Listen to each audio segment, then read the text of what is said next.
Hello, everyone. Thank you so much for being on time for our amazing session on upgrading the TB diagnostics toolbox. What is needed to achieve diagnosis for all? Um, it would be great for a few more people to join, but I think it makes sense for us to just go ahead and get started. My name is David Brannigan. I'm the TB project officer at Treatment Action Group, where I lead TAG's work on TB diagnostics advocacy. And I'm joined by an amazing panel, two colleagues from FIND, Kavi Velen and Swapna Uplekar, and also some community activists, Fumeza Tisile and Diptendu Bhattacharya.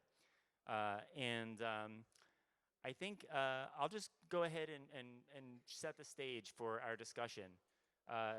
It's a real pleasure to chair and moderate this session because this issue is something I work very closely on, and it's access to new diagnostics. It's filling the gaps in the available tools that we have, and then scaling up access to the tools that we need. So I look forward over the course of the session to explore considerations for how best to work together as like technical people and community people to scale up access to new point of care rapid molecular diagnostics that are appropriate for use in communities, and also more complex targeted next generation sequencing drug susceptibility testing, and what this should look like in terms of community partnerships and engagement for diagnostics literacy, demand generation, and country accountability. So I'll start by giving an overview of the available diagnostic tools that we currently have and their shortcomings. So for initial TB diagnosis and resistance to rifampicin, the main technologies we have are GeneXpert and TrueNat. And both of these technologies require expensive instruments and primarily use sputum as a sample. Many people are unable to spontaneously produce sputum, especially children and people living with HIV. In community settings, in household settings, only about 50% of anyone is able to just spontaneously produce sputum. And if you don't have a sample, you're not able to test. And GeneXpert is placed at the district level. TrueNat is placed at the peripheral or microscopy level. And neither of these technologies are feasible to implement in communities. And then we also have urine lamb tests for people living with HIV, which are simple and point of care, and while they're life-saving, especially among people with advanced HIV, they are not sensitive among people who are HIV negative. And for decentralized drug susceptibility testing, we, especially for resistance to isoniazid and the fluoroquinolones, which should be happening as quickly as possible after initial diagnosis and rifampicin-resistant result. The only available test that we have is the Expert MTB XDR test, which is currently expensive, priced around $15. But there are other similar tests in the pipeline that should be available as early as 2024 that will introduce competition. So we'll have a little bit more there.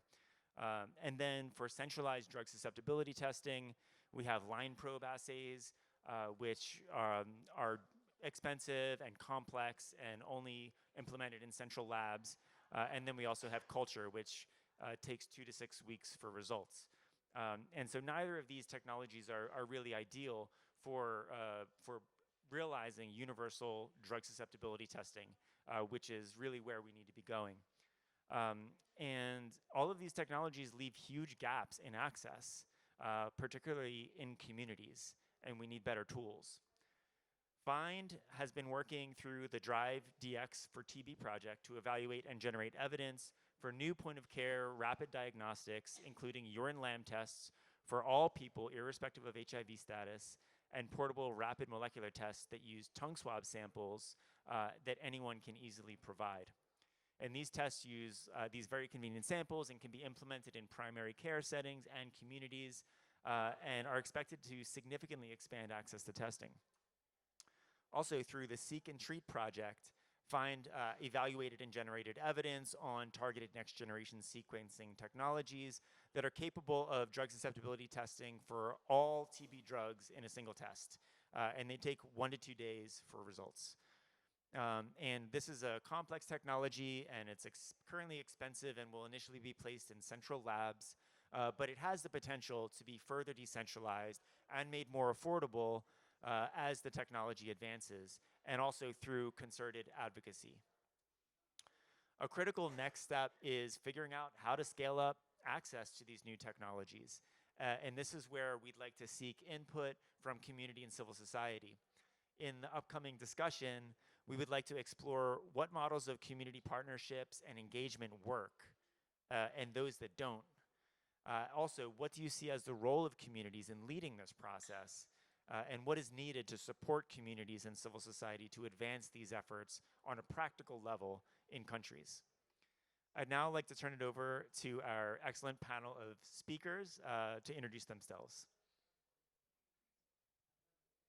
Good afternoon, everyone, and thanks, David, very much for setting the scene for our discussion today, and also just to appreciate giving us the opportunity to be present at this discussion.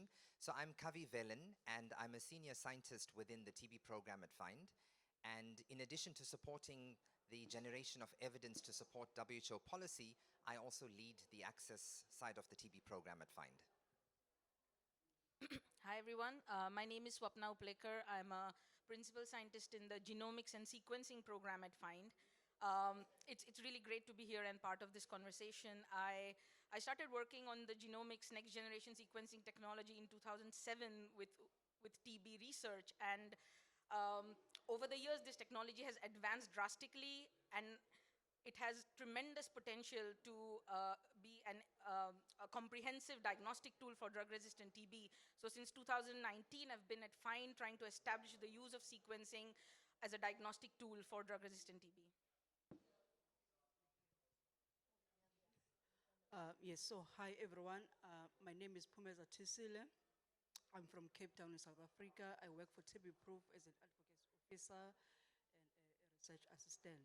So I think I'm here to give that civil society or community voice when it comes to these new tools that are being introduced, and to also mention the importance of including the community that we want to help. Hello, I am Diptendu Bhattacharya from India. I am an MDR TB survivor and a biotechnologist by training. I teach microbiology in college level and chemistry in school level. I work with TB CAP since 2019 and SATB since 2018. And I am here to input my experience, my journey through this treatment, and how this can improve this as to today's discussion.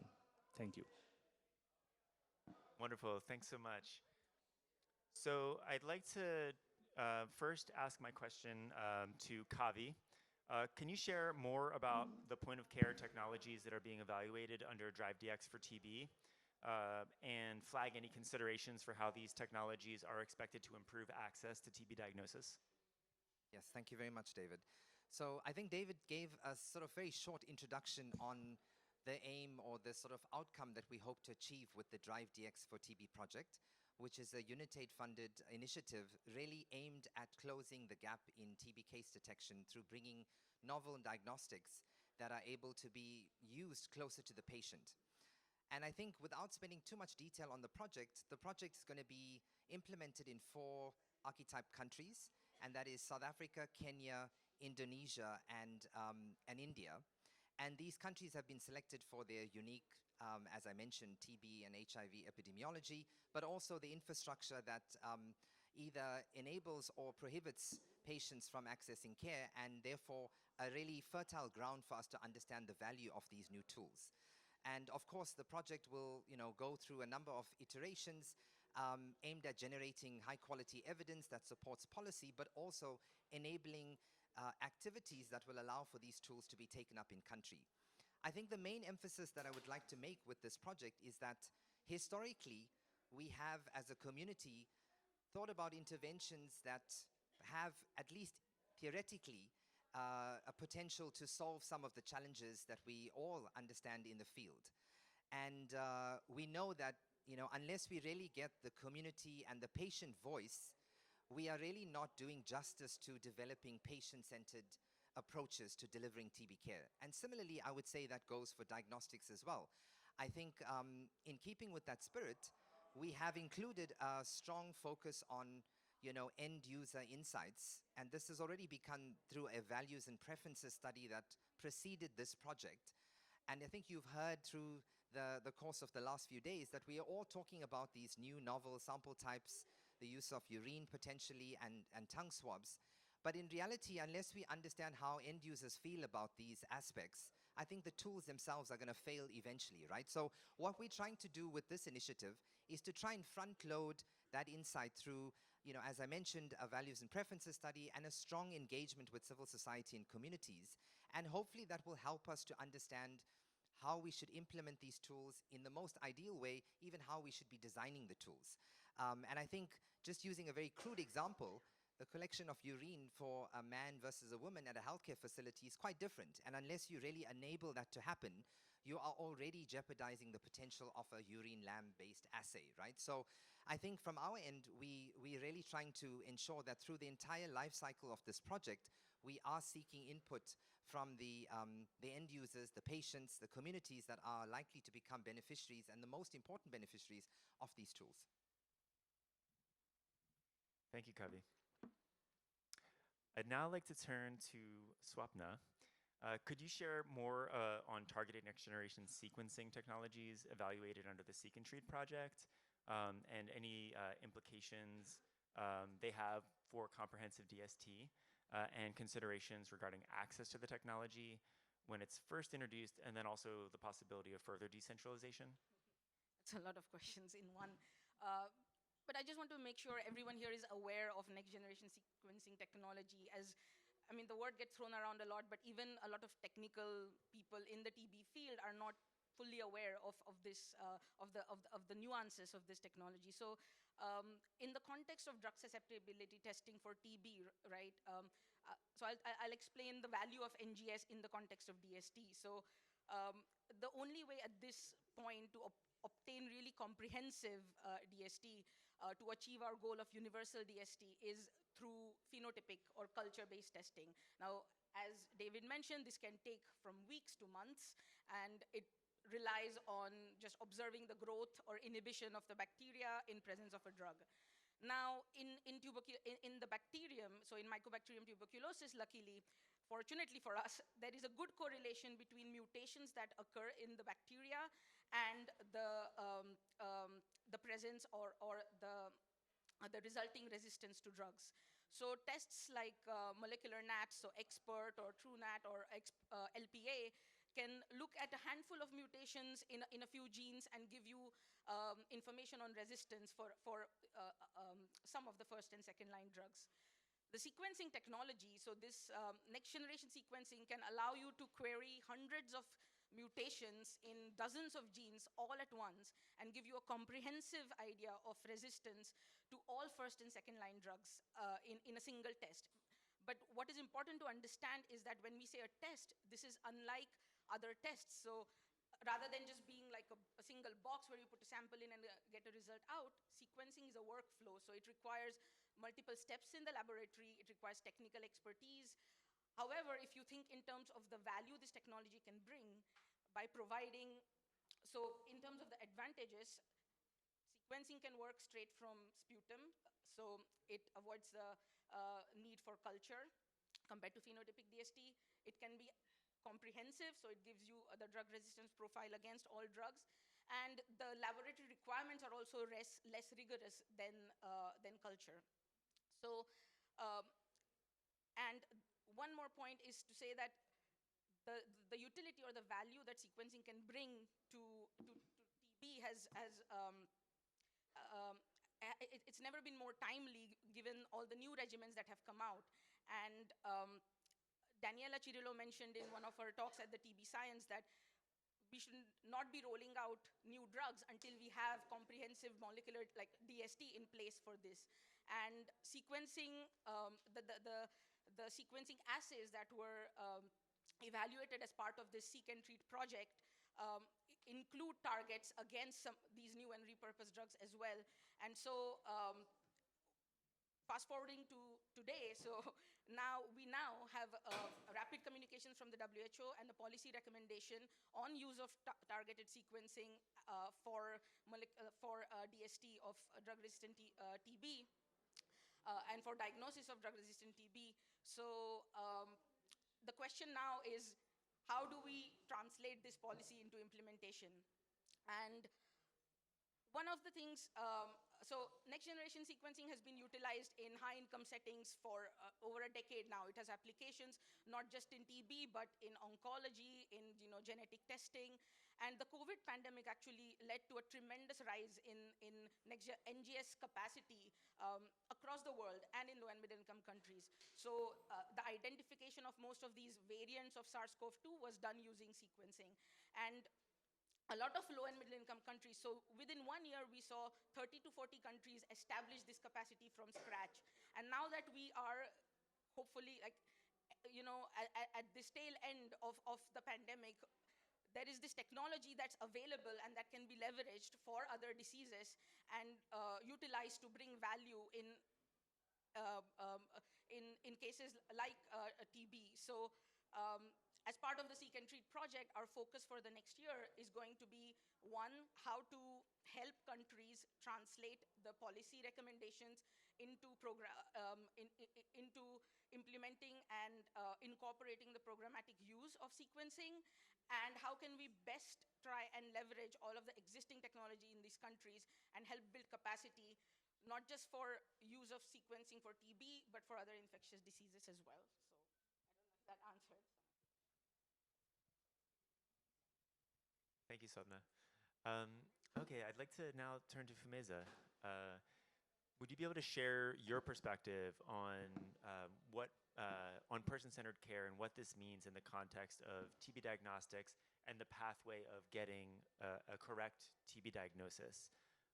And what should we be thinking about as we move forward with scaling up access to these new tools in communities and then also the targeted next generation sequencing, which is going to be centralized, and we don't quite know what the access is going to look like yet for that.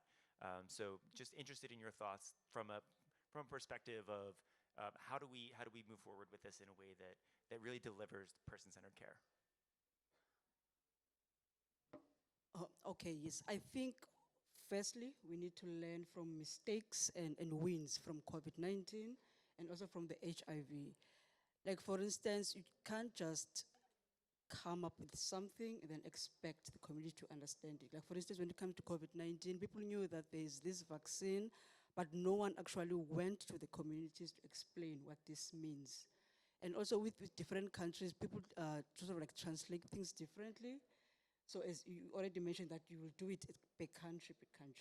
So that is my one. And also with HIV and also the diagnosis of HIV. I mean, we all knew that you get this prick on your finger and then that's that. But for TB, people have these different scenarios as to how TB is tested. People know that it's tested through the sputum, some know that it's tested through the x-ray, some knew that you have to pee, and so on and so on. There's never really one answer that is quite easily for the community to understand. That's true.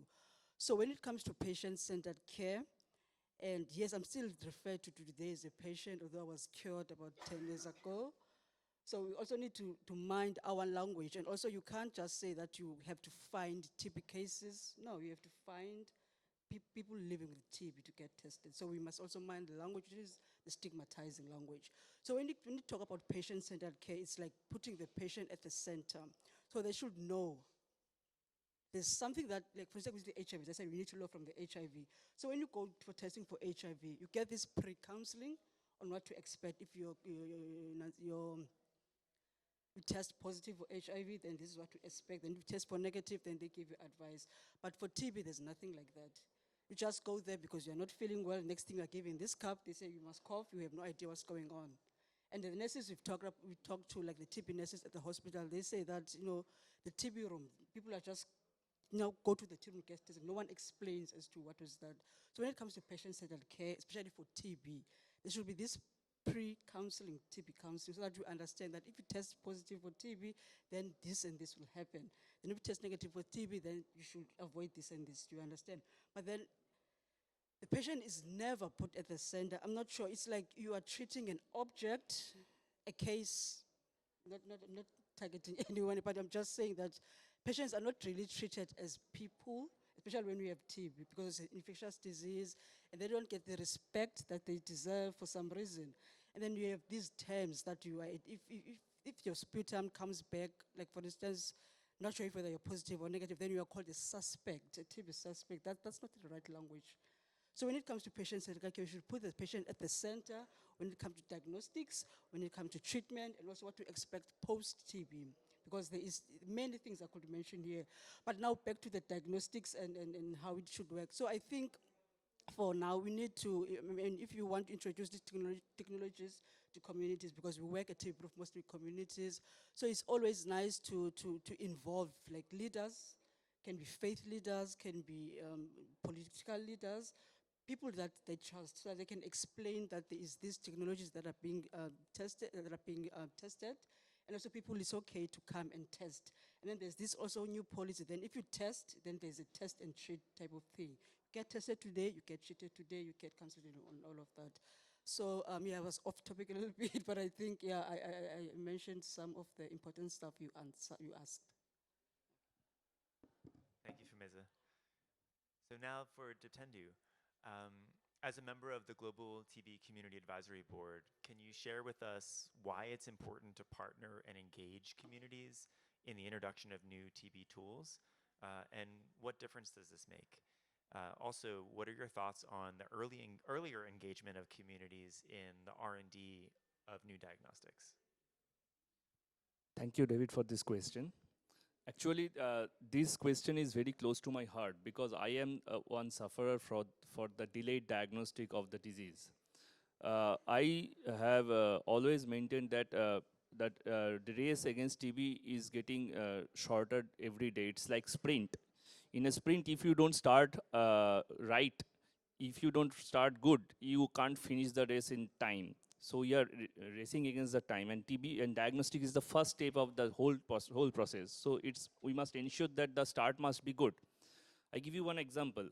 Myself I am trained in biotechnology, but myself is master's degree holder. I have started my PhD at the Prime Institute of India, and within 1.5 months I was detected with tuberculosis. But the delay of the detection of the type of strain I was infected with, which my doctor suggested that you are refusing the treatment because you are already getting contracted with a resistant strain of the bacteria, which was not which was not sure at the beginning, because in the first time when I went to the public public distribution center, they were taken my sputum and took the test took the test result to come for 3 days, and then they started the first line drugs, and that drug treatment continued for the 2 months. Then this was not negative again, sputum was again positive. Then they took another sample for the CB-NAT. That time I thought, oh my God, CB-NAT, we have studied this thing in our college, that nucleotide amplified test. There is available one test, but being a master's degree holder in the same subject, I didn't know about that thing. So that is lack of awareness.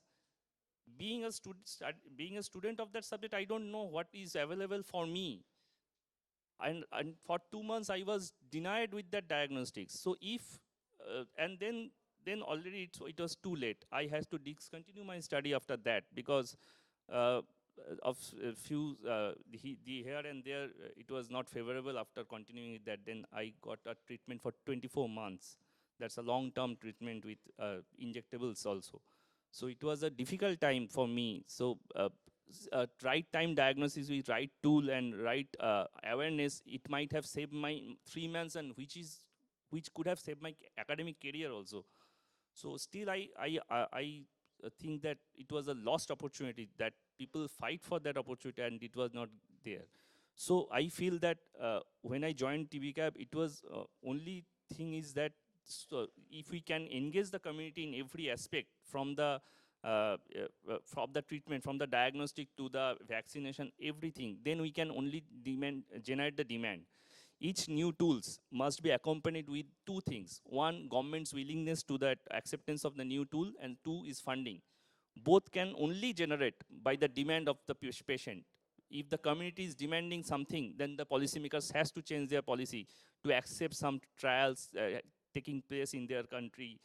The funding agencies should look up to that demand and supply resources as much as possible to that particular to support that demand.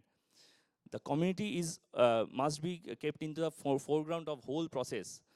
Like how the Fumiza has said, how the HIV has been now is in everybody's mind. People know how to prevent from the HIV, to communicate, how to test this. People can go easily to a shop and ask for a condom without any hesitation, because that sort of awareness have been developed throughout the communities. But this was not present in tuberculosis. We are still stigmatized in this matter. So if people are has to engage with the community, then only we can deal all those things together. Because if we can engage only handful of people, then the other people will not know about that, and the other people will get stigmatized due to that disease. So it's very much important. And your second question was The importance of community engagement for TB diagnostics and for the introduction of new TB diagnostics. yes, I think I have covered that part much. Okay, Thank you. and also as a member of the Global TB CAB, your perspective on the earlier engagement of communities in research and development. Yes, and second part is that if we can engage the community as early as possible, then we can utilize the resources in proper way. Because if we try and engage the community late, then if we use community as only as for the feedback, not as per the input maker, then there is no use. I think it will be a wastage of resources for as well. Thank you. Thanks so much. I'd like to turn to Blessy Kumar, who's director director of the Global Coalition of TB Advocates, which is a recipient of the small grant as part of the Impact for TB project. And I'm interested to hear your perspective on the small grants model of working with community and civil society organizations and supporting them through small grants to engage in community awareness and literacy, and also demand generation and country accountability for the introduction of these new technologies. Yeah, thanks so much, David. Just a few points about Impact for TB. I think the model is excellent because it is from a community organization to a community organization. So it's very empowering. I'm going to be candid here. When we do get funds from larger donors, especially some who are not even sensitive to the non-stigmatizing language, then the expectations are very different, and they forget that communities are very different, and the way communities function is very different. So I think there's a need for donors to actually have a paradigm shift in the thinking and expectations of what communities can do, that it's valuable, and that you will invest in what the communities can bring. So that's one thing. So the process has been extremely empowering. Never in the project period did we feel like we were insignificant. Our work was valued, appreciated. Even if it was a very small study with a very small cohort, it was appreciated a lot. So that's one thing. So I think who gives is very important as well. So the second thing is that it was all about engaging with communities, but going beyond TB for us. It's like we speak to the converted all the time. It's the same group of people. I've been doing this union conference for so long. I see the same people. We all come, including myself. I think people must be really fed up of seeing my face now.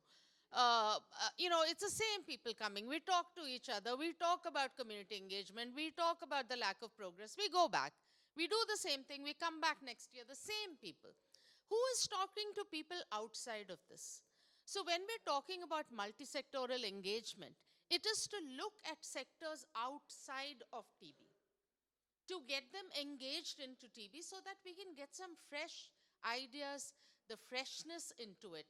That's why it's so exciting when new people join, because they come with so much of energy. So that's the second thing. We need to look beyond, and we have set up something called the Cross Disease Network, where we are working with people who are from the HIV community, from the LGBTQI plus community, from the drug user community, from other communities that have not been primarily doing TB work. And it's so refreshing. My colleague is here, Richa, and that's one of the best things we've managed to do. And again, it is because of the openness of the project that we were able to even say, hey, this is what we want to do. I think a traditional TB donor would have shot us down and said, no, no, no, this is for TB. You have to look at minors. You have to look at, you know, people working in whatever else. So everything around TB. So I think we need to look beyond TB and see ways where we can come together and bring our passion and commitment together, because health is just one.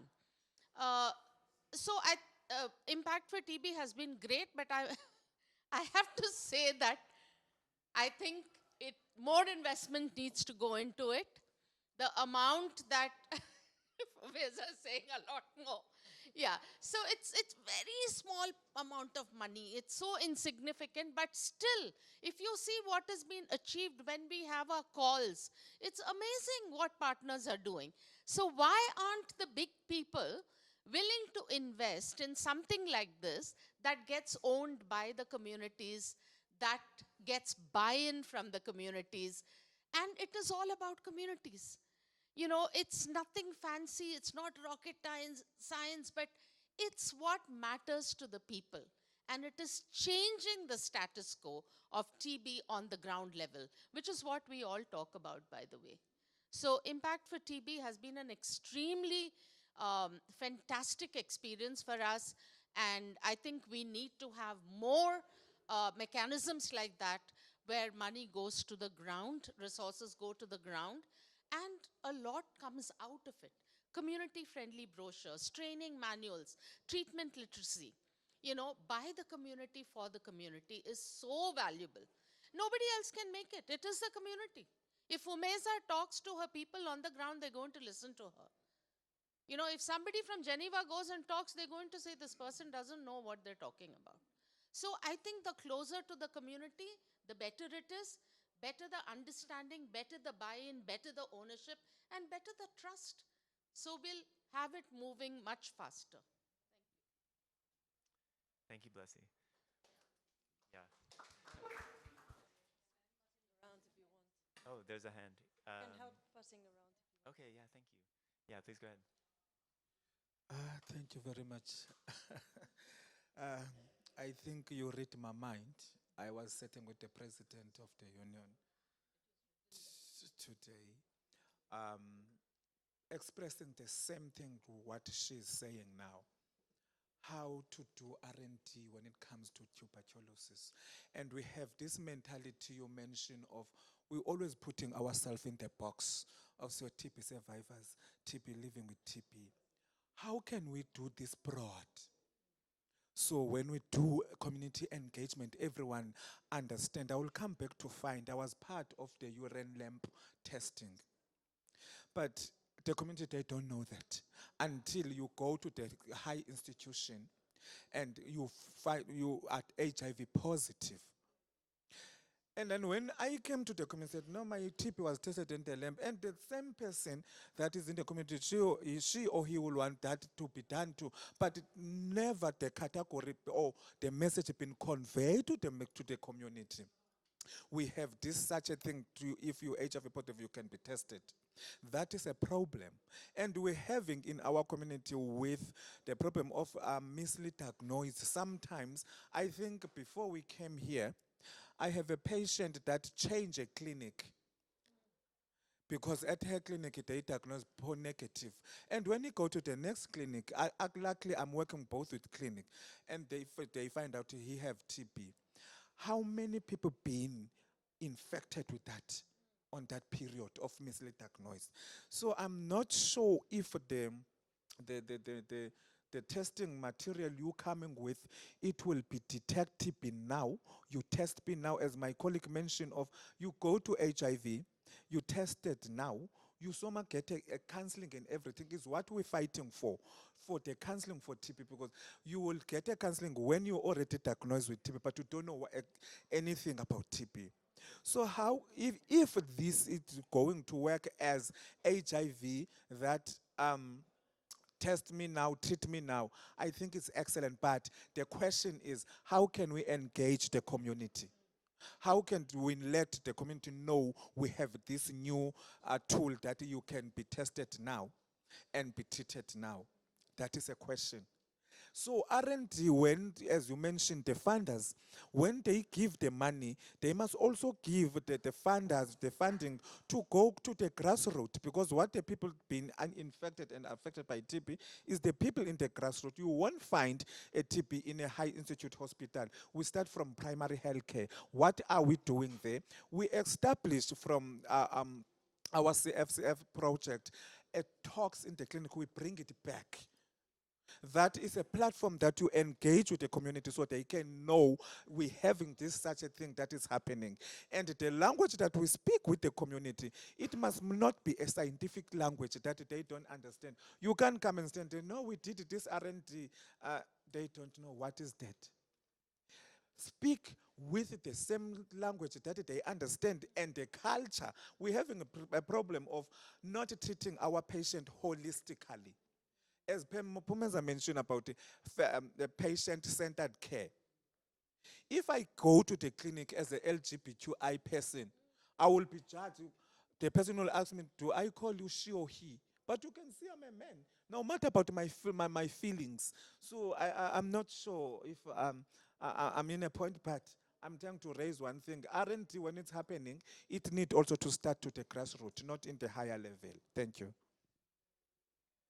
Thank you so much. I'd now like to turn to colleagues at Find. I have a question for you. For the work that you do in TB diagnostics R&D, you start out with doing tech scouting and figuring out what technologies are viable, investing in certain technologies that look like they're going to be valuable, and then working with companies to evaluate those technologies, and then also doing market shaping and bringing those technologies and figuring out how to scale them up and how to bring them to communities. So the question is, throughout that entire process, what opportunities do you see for community engagement, for bringing that to the grassroots at different stages throughout the process? Thank you. Yeah, thanks, David. And hopefully I can also try and respond to some of the points that were made, and Swapna can do the same. So maybe just to say, I think the one element that's worth reflecting on is just building on the narrative or the rhetoric that we are all sort of coming through with from the UN high-level meeting, which is about keeping up the promises, right? And I think one of the things that Blessy was highlighting, which I think is quite important to contextualize, is that we keep blowing the same kind of air, speaking the same language, just recycling the same rhetoric. And I think the time is now for us to really be more deliberate and actionable in what we say and promise at meetings like this, right? And I think whether it's at an organizational level or at an individual level, we need to follow through with what we want to sort of see as far as achieving this ambitious goal of eradicating TB in our lifetime. So I think as an organization, FIND, for instance, is really committed to engaging civil society and communities. We are embarking and have embarked on a journey of a civil society framework that we are now sort of working through, that will ultimately lead to even including a civil society representative on the board, because we recognize the importance of having that voice in the work that we do. And I'm saying this just because I also want to highlight FIND's role, which perhaps to some people might be unclear, which is, we really fit in this, role that brokers the need, or what the WHO basically, puts out as far as recommendations, the manufacturers who are developing the tools, and sort of us really understanding what that need is to sort of satisfy both ends of that spectrum.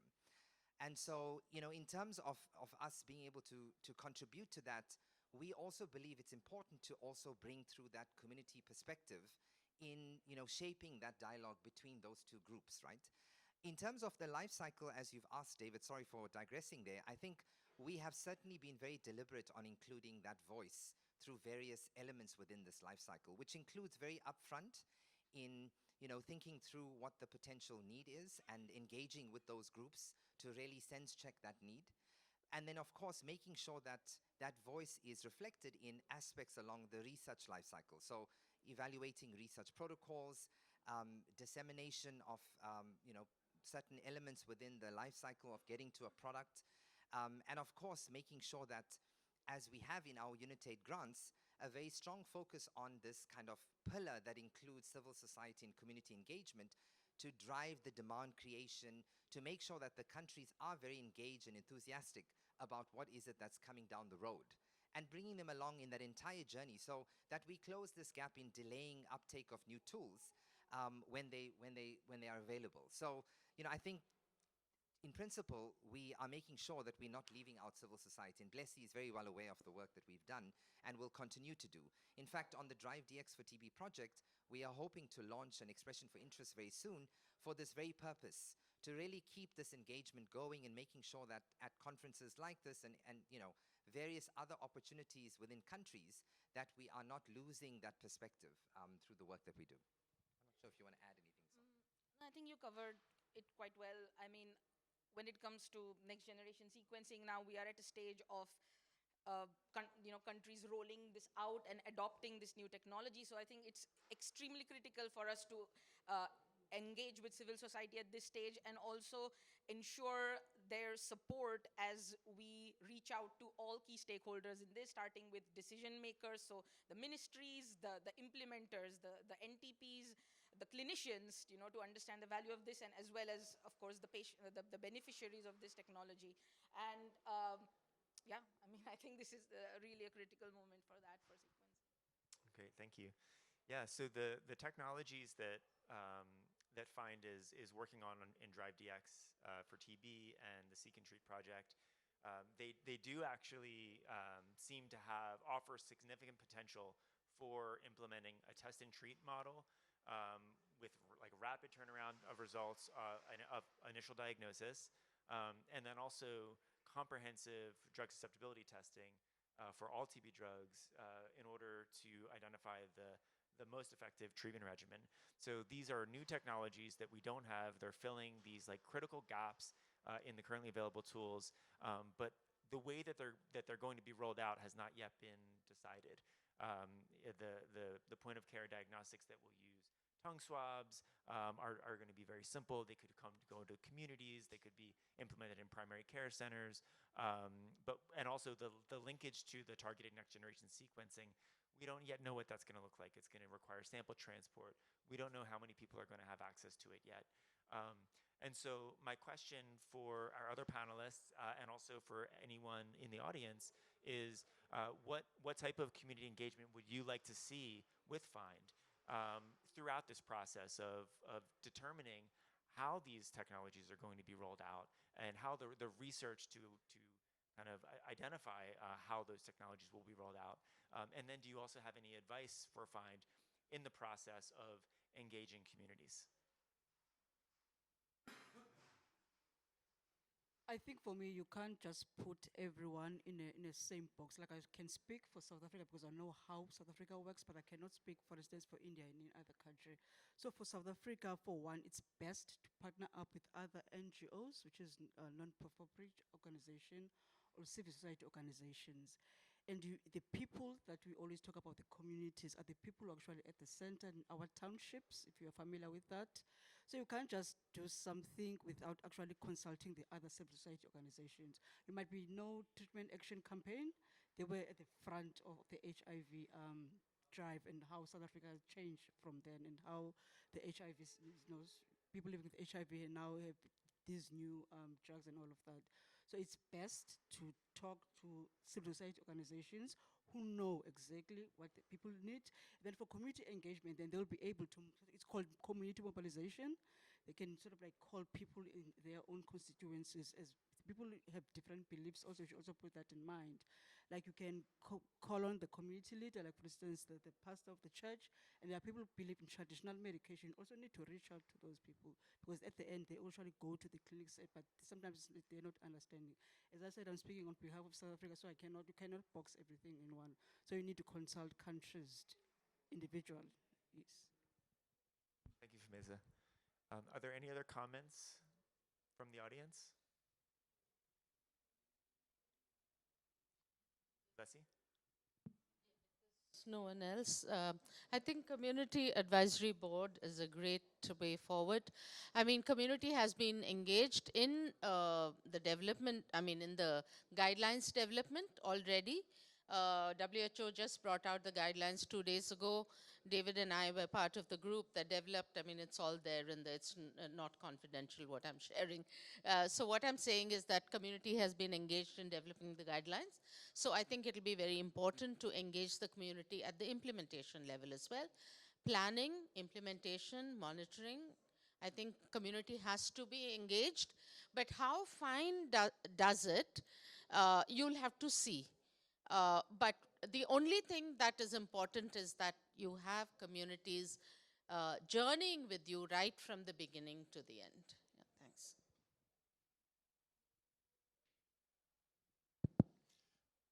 Yes, hi, I'm Wim van der Velde, and I'm the liaison officer on the communities delegation on the board of Unitate, and I'm very happy to hear Kavindran say that you get this message loud and clear from Unitate that community engagement is very important in our projects.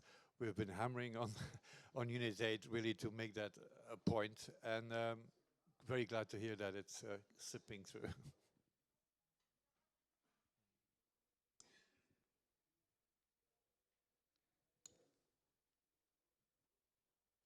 Thank you for this question.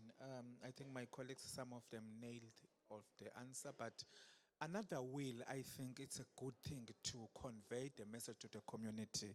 I don't know for other countries, but in South Africa, we're having these people calling community healthcare workers CCWs. They are in the community from 24/7 in the morning until in the afternoon. So if you equip also them holding these trainings together, and then they can go out there and give the message to the community, because when they enter the community, they are the trusted people. They even been asked other things about how can I test my diabetic? Can you show me that? So with these things that new R&D, research and development are coming up, the working will that I think this message can be go through to the community. Don't forget about our community healthcare workers. Thank you. Thanks so much. I think with that, we're at time, so we'll close this session. Thanks everyone so much for this discussion, and look forward to more discussions on this going forward. Thank you.